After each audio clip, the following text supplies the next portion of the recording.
Gold එකේ entry එකක් ගත්තා. මට අර ගන්න වෙලාවේ පොඩ්ඩක් කර කතා කරන්න බැරුණා. මොකද මමත් මේක පර්සනල් ගත්ත හින්දා. හරි මම මේකේ වැඩි RR එකක් අල්ලන්න බලාපොරොත්තු වෙන්නේ නැහැ. 1 to 2 RR එක තමයි මගේ RR එක. එතන 1 to 2 විදියට මේක ඇඩ්ජස්ට් කරගන්නවා. මොකද මට මේ පොයින්ට් එක ෂුවර් ගොඩක්ම ෂුවර් තැනක්. ඒ නිසා මම මෙතනින් මේක ගන්න තීරණය කරා. හරි. ඔන්න ඔතනින් තමයි මගේ DB එක සෙට් වෙන්නේ. පැහැදිලිද? මෙන්න මෙතෙන්ට තමයි DB එක එන්නේ. මේක දාගන්න ඕනේ ඉස්සරහට.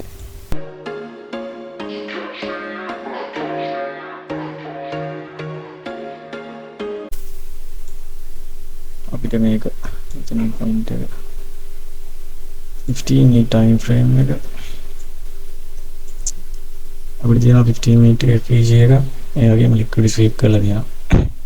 ඒක 15 minute analysis එකේ මම YouTube එකට දැම්මා ඔයාලගේ වීඩියෝ එක.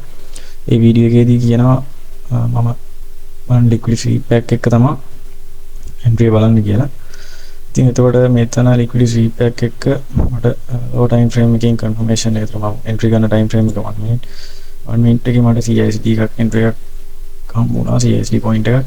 ඉතින් මාක් කරගත්තේ මම ඒක මෙතන. මේ තියෙන liquid ගත්ත candle එක. මෙතන මේ liquid එක site එක මෙතනින් ගත්තා. මෙන්න මේ candle එකෙන් ඒ candle එක තොර CISD candle එකක් විදියට convert වෙනවා. එතකොට මෙතන අපිට පැහැදිලි entry එකක් තියෙනවා 1 to 2 එක. බලමු මොකද වෙන්නේ කියලා.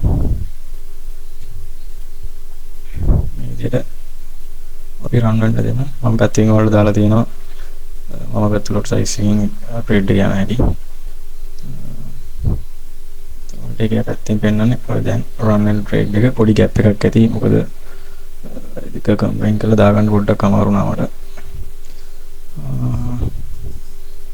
right අපි බලමු.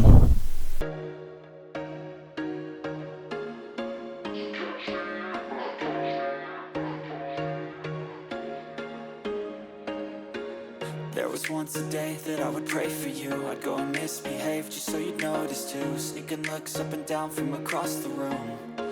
Damn. TP එක මේ විදිහට හිට වුණා. ඒතකොට අපි බලමු ආයි පාරක් රීකැප් එකක් මොකක්ද මෙතන උනේ කියලා. ඊට පස්සේ මම ආයි කියන්න time frame 3ක් ගැන අපි කතා කරා. මතක ඇති මම කොයි time frame පාර 3ක් තියාගන්න. තුنين එහාට යන්න එපා. ඒක තමයි ගැලපෙන time frame එක කියලා. එතකොට මම YouTube එකේ දාපු වීඩියෝ එකේ ඊයේ දාපු වීඩියෝ එකේ මම ඔයාලට කියලා දී on trade කරන්නේ 1 hour ඊළඟට 15 minute 1 minute intermittent time frame එක. ඊට පස්සේ අනිත් එක ගන්න පුළුවන් ඔයාලට 4 hour 1 hour ඊළඟට 5 minute වලින් ගන්න පුළුවන්.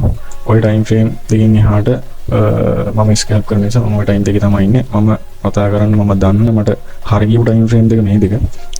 තව ඉන්න time frame එකේ trade කරන කට්ටිය ඉන්නවා high time frame swing traders ලා ඉන්නවා. මම personally trade කරන්නේ මේ time frame දෙකෙන් හින්දා මම මේ time frame දෙකෙන් තමයි මම ඔයාලට ඉගෙනීම් කටයුතු කරන්නේ. ඊළඟට මම මෙතනදී try එකක් දෙනවා 1 hour base එක පොඩ්ඩක් 1 hour chart එක දාගන්න. 1 hour chart එකේදී මම මෙතන identify කරගන්නවා liquid sweep එකක්. හරි ඊට පස්සේ ඒක මම 15 minute වලට ගිහලා බලද්දී මට තියෙනවා fair value gap එකක්. මේ තියෙන fair value gap එක. එතකොට මේ fair value gap එකට මේ liquid එක sweep කරන් market එක ආවා. ඊළඟට මම බැලුවා market එකට CISD coin එකක් කොතනද ගන්න තියෙන්නේ කියලා. මම මෙතනදී plan කරපු විදිය තමයි මෙතන දැන් sell side liquid එක ඔක්කොම sweep කරානේ. හරි sell side ටික sweep කරලා පස්සේ market එක වෙටනේ fair value gap එකටනේ. ඒතර fair value gap එක කියන්නේ key level එකක් කිව්වනේ. key level එකක් නේ fair value gap එක කියන්නේ. හරි. එතකොට මේ key level එකෙන් market එක හැරෙන්න පුළුවන් නේද? reverse වෙන්න පුළුවන් key level එකකින්.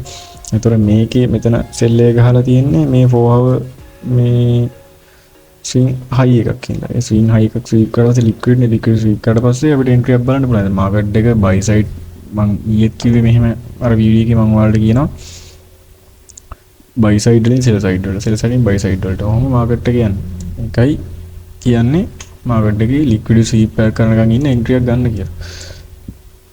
එතකොට මේ අර චූටි දේවල් වුණාට ඔයාලා අමාරු වෙටින්නේ මේ දේවල් නොකරන හින්දා. right එතකොට මාකට් එකේ මම ඔයාලට 50 minute time frame එකේ රීසන් එක පැහැදිලි කරා. ඊට පස්සේ මම යන්නම් 1 minute time frame එකට.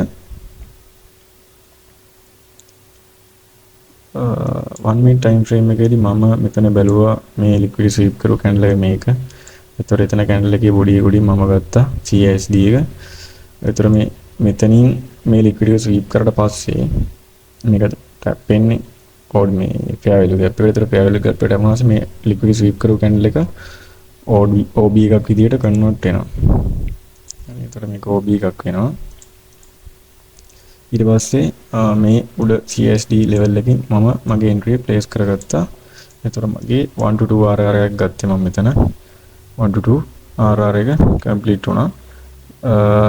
ඒක ගත්ත හේතුව මේ හරිය මට තිබ්බා low resistance liquidity. එතකොට මම මේ point target කරලා entry ගත්තා. හරි. එතකොට ඔක තමයි සරල simple setup එකකට ගත්තේ. කෙනෙක්ට මේක උනත් ඇති වැඩක් කරගන්න. හරි අපි අලුත් වීඩියෝ එකකින් හම්බෙමු. මට මේක නිකන් ඔයාලට just an idea එකක් විදියට දෙන්න විතරයි ඕන වුණේ live example එකක් එක්ක. ඉතින් අපි තවත් අලුත් වීඩියෝ එකකින් හම්බෙමු. පොඩි මතක් කිරීමක් තියෙනවා. ICT mentorship එකක් අපි පටන් ගත්තා. එතකොට ඒකට කැමති කෙනෙක් ඉන්නවා නම් join වෙන්න පුළුවන්. අර කලින් අපේ SMC course එක තිබ්බේ VIP mentorship එක වගේම රෙකෝඩින් විදිහට තියෙන්නේ සතියට සැරයක් අපි ඇවිල්ලා ඔයාලගේ ගැටලු ඒ group එකේ දාන ඒවට ඒ ඔක්කොම එකතු කරලා ඒ විසඳනවා. ඒතර ඔයාලේ අද chart එකක් දැම්මොත් අපි ඒ වෙලේ බලලා ඒව ක්ලියර් කරනවා. ඒ කියන්නේ ඔයාලා දාන දවසේ අපි කොච්චර දැම්මත් අපි ඒ වෙලාවට ඇවිල්ලා ඒක විසඳලා දෙන එක SMC mentorship එක කරපු කට්ටිය දන්නවා. ඒතර ඒ විදිහට තමයි ICT mentorship එක පටන් ගත්තා. අපි ඒක පටන් ගන්න ඒ කියන්නේ අපේ recordings ටික release කරන්නේ හරියටම බදාදා. එතකොට ඒකට කැමති කෙනෙක් join වෙන්න පුළුවන්. limited කට්ටියක් විතරයි ගන්න අපි. ඔයාලට වෙන්නේ $20යි. ඔයාලට පුළුවන් $20 pay කරලා lifetime එක ඔයාලට recordings ටික බලන්න access ගන්න පුළුවන්. පොඩි මතක් කිරීමක් කරේ. promote එකක්වත් මොකුත් නෙමෙයි. කැමති කෙනෙක් ඉන්නවා නම් ICT මුල ඉඳලා ගැඹුරට ඉගෙන ගන්න ඕන නම් අපේ mentorship එකත් එක්ක join වෙන්න පුළුවන්. මොකද ඒකේ CRT method එක ටිකක් ලොකුවටම කරලා තියෙනවා. ඔයාලට ඒක බලලා සෑහෙන දෙයක් කරගන්න පුළුවන්. ලොකු ගේමක් ගහන්න පුළුවන්. අනිත් ඒ වගේම power of 3 හැමදේම එතන ඉඳන් ICT කතා කරන හැම දෙයක්ම ඔයාලට ඒකේ නොඅඩුව තියෙනවා. ඉතින් කැමති කෙනෙක් ඉන්නවා නම් ඔයාලට join වෙන්න පුළුවන් අපේ mentorship එකට. ඔයාලට අපේ Telegram group එකට join වෙලා එතන admin කෙනෙක්ව contact කරගෙන ඔයාලා details ඉල්ල ගන්න පුළුවන්. හරි. ඒ මතක් කිරීමත් එක්ක අපි ඊනොට තවත් අලුත් වීඩියෝ එකකින් හම්බෙමු. එතකන් හැමෝටම ජය වේවා.